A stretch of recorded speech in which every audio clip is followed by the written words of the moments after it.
So today I'm in Hartford, Connecticut. Today I decided to revisit the state capital of Connecticut.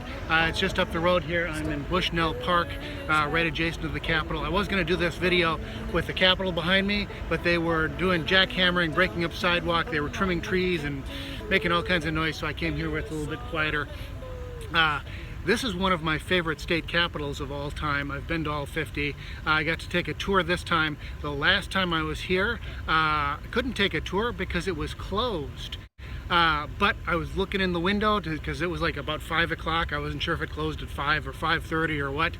And a security guard pokes his head out. He says, asked me what I was doing. And so I explained to him, I've been to every state capitol. I haven't been inside all of them yet. He said, oh, you gotta see Connecticut state capitol. So I got pretty much free reign of the place. This time I had a tour, a whole bunch of little, I don't know, elementary school kids in with the tour, so that kind of made it interesting.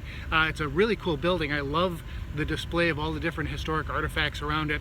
The coolest thing to me, and they didn't even cover this on the tour, was they've got a tree limb from the Battle of Chickamauga from the Civil War embedded in the side of that tree as a cannonball.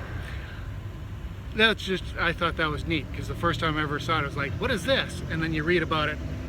Yeah, so you get to go into the legislative chambers, typical legislative chambers, although the Senate was cool because it was round. And then they had, it looked like a throne, looks like a throne up on the front of the room where the lieutenant governor sits. What's cool about this chair is that it was carved from the original charter oak. The charter oak was a giant tree. It was like 1,000 years old by the time it eventually fell down. But back when Connecticut was still just a colony, the king decided he was going to revoke their charter.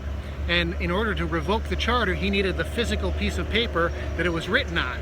So the people of Connecticut decided, hey, we're going to hide this thing and keep it from the king. And so they rolled it up and they stuffed it up inside a hole, a hollow spot in this 1,000-year-old oak. Behind me here, this is a descendant tree of that original charter oak. They call it a scion oak. Scion of the original charter oak, something like that. I'm sitting on the historic marker, so I'm trying to read it. So this is cool. I think there's a couple of them here in Bushnell Park across from the Capitol. On the other side of the Capitol is the State Supreme Court building, State Library, and there's a State History Museum.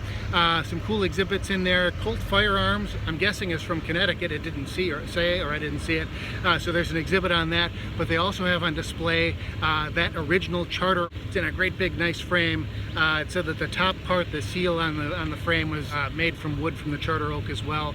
That older Constitution of the state of Connecticut, as well as the current state Constitution, there on display. So really cool stuff. So anyway, I'm going to wander around here a little bit. I might go and try and find the spot where the original charter oak stood.